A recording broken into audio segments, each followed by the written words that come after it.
L'évangile de Jean chapitre 21, le verset 6. Jésus leur dit, « Jetez le filet du côté droit de la barque et vous trouverez. » Ils cherchaient à pêcher et ce jour-là, ils n'ont pas pris de poisson. Et cette scène s'est passée 2 fois. La première fois que Jésus a rencontré Pierre, il avait aussi pêché toute la nuit sans avoir pris de poisson.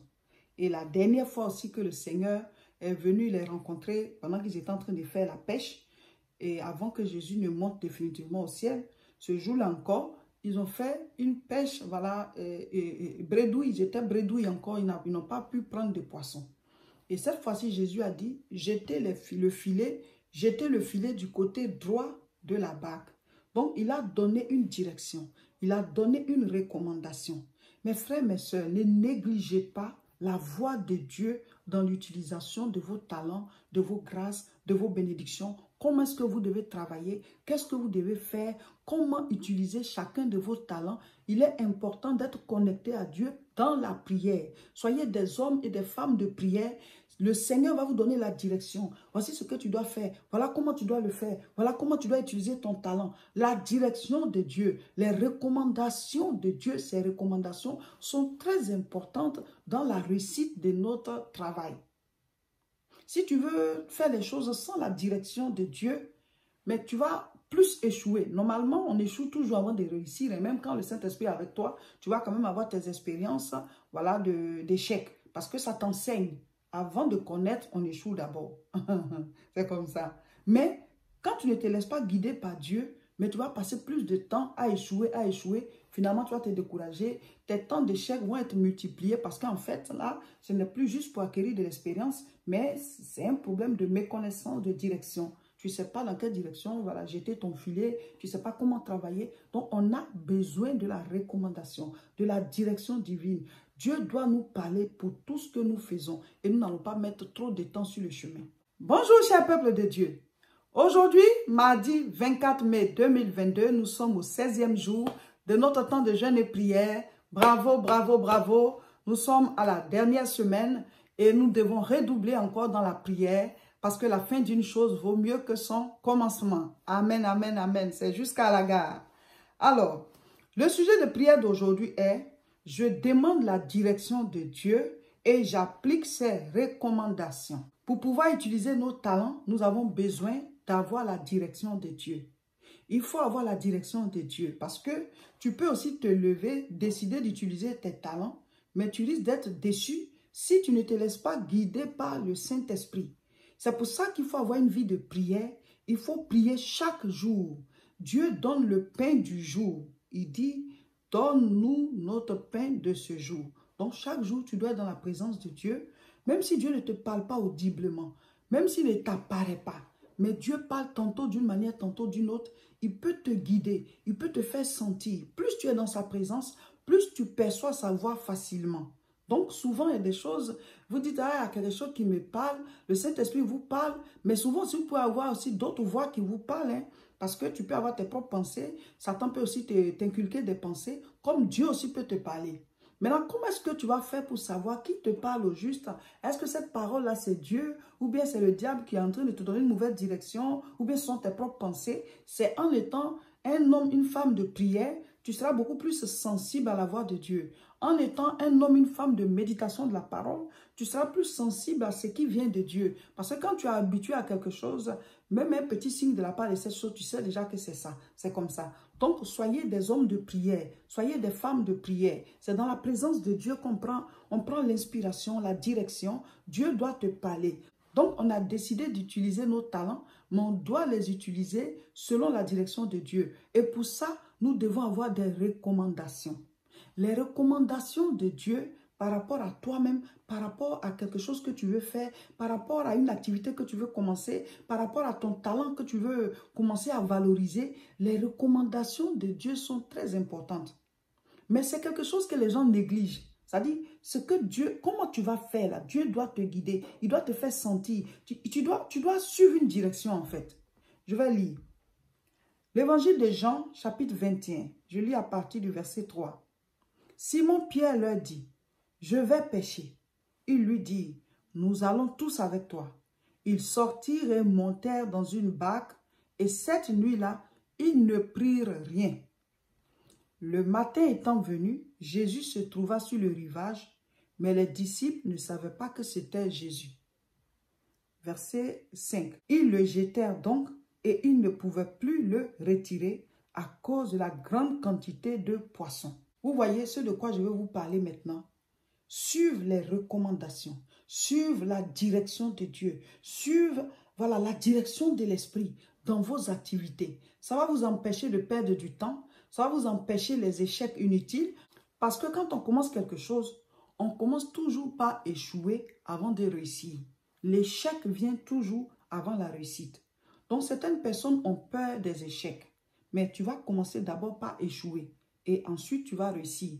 Ça va te permettre d'être rodé dans la chose, ça va te donner de l'expérience, ça va t'amener à comprendre comment la chose fonctionne. C'est comme ça. Même à l'école, avant d'apprendre à écrire, on ne savait pas d'abord, ensuite on a mal fait et après on a bien fait. C'est comme ça. En toute chose, l'échec précède la réussite. Donc si tu as peur de l'échec, tu ne vas jamais commencer. Si tu as peur qu'on se moque de toi, tu ne vas jamais commencer. Donc dans tous les cas, on va passer par l'échec. Mais on peut réduire le temps de l'échec. On peut réduire le temps qu'on perd ou alors le nombre des échecs. Parce que quand c'est trop d'échecs aussi, ça t'envoie la déception, le découragement et tu as peur de t'élever pour les autres domaines. Mais comment réduire ces échecs? En tant qu'enfant de Dieu, nous avons le Saint-Esprit. Dieu le Père, Dieu le Fils, Dieu le Saint-Esprit, les trois personnes de Dieu, la même personne qui agit sous trois formes. Le Saint-Esprit, la troisième personne, est sur la terre et il est avec nous. Dieu le Père est aux cieux, Dieu le Fils Jésus-Christ est assis à la droite du Père, il intercède pour nous. Celui qui est sur la terre, c'est le Saint-Esprit. De la manière dont Jésus donnait la direction. Jean chapitre 2, à partir du verset 1. Les noces de Cana. 3 jours après, il y eut des noces à Cana en Galilée. La mère de Jésus était là. Et Jésus fut aussi invité aux noces avec ses disciples. Alors, le vin ayant manqué, la mère de Jésus lui dit, « Ils n'ont plus de vin. » Jésus lui répondit, « Femme, qu'y a-t-il entre moi et toi?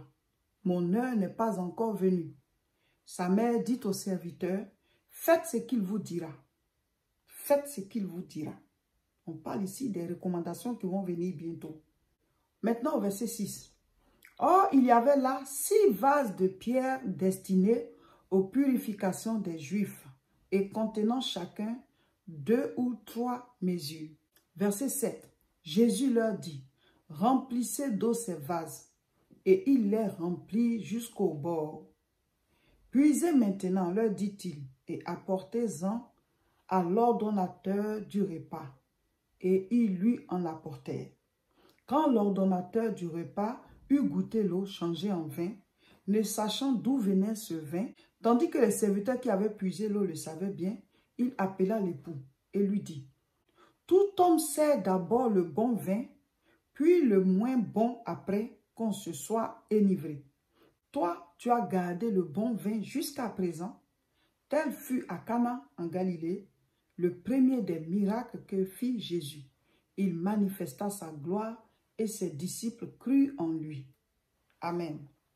Alors, je vous dis que dans la réalisation des choses autour de nous à travers nos talents, nous devons avoir la direction de Dieu. C'est pour ça qu'il faut avoir une vie de prière. Quand vous priez, vous êtes sensible à la voix de Dieu. Face à certaines circonstances, face à certaines situations, face à votre travail, face à vos activités, le Saint-Esprit va vous guider. Et vous allez avoir des résultats. Vous allez réussir beaucoup plus facilement. Vous allez multiplier votre chiffre d'affaires si vous vous laissez conduire par le Saint-Esprit. Et comment est-ce qu'il fait? Ben, il vous donne des recommandations. Il dit ça là, il faut faire ça comme ça. Ceci, il ne faut pas faire. Il y a une dame qui a rendu son témoignage ici à l'église. Elle dit qu'elle partait chaque fois au pôle emploi pour pouvoir, pour ses dossiers par rapport au travail. Et voilà, ça n'avançait pas. Chaque fois, elle devait repartir, chaque fois, elle devait repartir. Et un jour avant de partir, elle s'est mise à prier. Elle a commencé à prier. Et elle dit que Dieu lui a dit, elle a senti le Seigneur lui parler que quand tu vas partir, le bureau où tu vas partir là, il y a 3 dames. Il faut aller plutôt vers telle dame. Dieu lui a donné voilà, vers qui elle devait aller. Et quand elle est partie, elle est allée vers la dame que le Seigneur lui a montré pendant sa prière là. Et c'est la dame là qui a résolu son problème de travail. Alors qu'il y a longtemps qu'elle défilait chaque fois à ce bureau de Pôle emploi là. Vous voyez, nous ne devons pas travailler en mettant le Saint-Esprit de côté. Nous ne devons pas faire nos choses sans écouter l'Esprit de Dieu. Parce que ce monde-là, c'est un monde d'abord de ténèbres et on ne peut pas trouver son chemin facilement. Pour réussir, tu vas d'abord souffrir. Mais normalement, l'échec précède toujours la réussite parce que tu vas d'abord acquérir l'expérience. Donc, il faut être fort dans la tête pour dire que je vais rencontrer des échecs, mais je vais finir par réussir. Mais quand tu ne te laisses pas guider par l'Esprit de Dieu, tu auras plus d'échecs, tu auras plus de résultats négatifs. Finalement, ça va te décourager, ça va agir sur tes résultats, tu vas même laisser tomber. Là, dans ce cas, ce n'est plus pour acquérir de l'expérience, ça c'est l'échec même définitif. Donc, pour éviter ça, il faut qu'on écoute le Saint-Esprit. On est guidé par l'Esprit de Dieu. Dieu le Père, Dieu le Fils, Dieu le Saint-Esprit, c'est la même personne qui travaille sous trois formes différentes. Dieu le Père est assis dans les cieux. Dieu le Fils est assis à sa droite. Celui qui est sur la terre ici avec nous, c'est le Saint-Esprit. Donc si tu négliges le Saint-Esprit, ben, tu es seul. Le Saint-Esprit est là pour préparer l'Église à l'avènement du Seigneur. Il est allé nous préparer une place dans les cieux. Il reviendra. Il aura les noces de l'agneau. Il aura les noces de l'agneau. Donc, nous sommes là, le Saint-Esprit nous prépare. Donc, tout ce que nous devons faire, nous devons être à l'écoute du Saint-Esprit. Mais comment est-ce qu'on est à l'écoute du Saint-Esprit? C'est en ayant une vie de prière. Chaque jour, vous devez prier. En ayant une vie de méditation de la parole de Dieu. Si vous ne savez pas lire, mettez la Bible audio et écoutez. Et même quand vous savez lire, vous pouvez mettre la Bible audio si vous êtes occupé et vous écoutez, vous écoutez, vous écoutez. C'est pour ça que pendant ces temps de jeûne et prière que nous faisons, nous mettons toujours des lectures bibliques à faire. Lisez la Bible, remplissez-vous de la parole jusqu'à ce que vous deveniez parole. Plus la parole est en toi, plus ta vie là, c'est environné de la gloire, de l'onction, de la puissance. Tout en toi devient la parole de Dieu parce que c'est la nourriture. Donc, comment est-ce qu'on est à l'écoute du Saint-Esprit? Par la vie de prière, par l'obéissance à la parole, lecture et obéissance. Il faut vivre en fonction. Et puis, il faut prier. Et puis, appliquer les recommandations de Dieu afin d'avoir des résultats. Quand le Seigneur te parle, il dit fais ceci, fais cela, là, fais-le. Vous voyez, ce que nous venons de lire par rapport aux noces de Cana. La Bible dit quoi? Il n'y avait plus de vin. La maman de Jésus allait lui dire il n'y a plus de vin. Il a dit son heure n'est pas encore arrivée. Mais à un certain moment, il a dit aux gens de mettre de l'eau dans des vases. Voici la recommandation. Il y a des choses que Dieu va te dire de faire. Il va te donner la direction. On veut utiliser nos talents, mais il faut qu'on travaille avec le Saint-Esprit. La Bible dit, avec Dieu, nous ferons des exploits. Tu veux mettre en valeur voilà, tes talents. Dieu va te parler. Il faut lui présenter ce que tu veux faire. Seigneur, je veux faire telle chose. Est-ce que je dois le faire? Comment je dois le faire? Donne-moi la direction. Il y a une dame qui dit qu'elle vendait et ça ne marchait pas. Et elle a commencé à prier pour ça. Et Dieu lui a dit, change de place. L'emplacement où tu es là, on ne te voit pas. Et puis, et le Seigneur lui a donné des raisons. Mais il lui a montré un autre endroit où elle devait aller s'installer. Et elle allait demander la permission là-bas. Elle a obtenu toutes les permissions. On lui a donné tout ce qu'il fallait. Et elle s'est installée là-bas et son commerce a décollé. Voici une recommandation. Vous avez besoin de la direction, de la recommandation de Dieu. Seigneur, je veux faire telle chose. Est-ce que c'est ta volonté? Donne-moi des signes. Vous voyez? Et puis aussi, Seigneur, si vraiment tu veux que je le fasse, sois avec moi et telle chose que je m'en vais faire là, donne-moi le résultat et dis-moi comment est-ce que je dois faire telle chose. Seigneur, est-ce que cette personne, je dois travailler avec elle? Dis-moi. Dieu, donne-moi des signes. Si ce n'est pas toi, alors ceci. Vous devez être, voilà, en communion avec le Saint-Esprit par rapport à mettre en valeur vos talents. Si on travaille avec Dieu, on va réussir. On va avancer beaucoup plus vite. On aura voilà, de grands résultats parce qu'avec Dieu, nous ferons des exploits. C'est ce que la Bible dit. Donc, le Seigneur, quand tu pries par rapport aux différents aspects de ta vie, il va te donner des recommandations. Il va te donner la direction. Il va te dire, fais comme ceci, fais comme cela. Et pendant que je parle, il y en a à qui déjà Dieu fait ça. Et vous pouvez le confirmer. Dieu, il parle. Quand on dit aux gens, il y en a qui disent, ah donc Dieu parle. Mais Dieu n'est pas muet. Si nous avons une bouche, c'est que Dieu a une bouche. Donc, si nous, on parle, il peut parler. Mais il parle tantôt d'une manière, tantôt d'une autre. Dieu peut te parler en passant par quelqu'un. Dieu peut te parler à travers la Bible. Dieu peut te parler dans ton songe. Dieu peut te parler par une inspiration. Toi-même, tu sens. Il faut demander au Seigneur, est-ce que c'est toi? Si c'est toi, donne-moi un signe.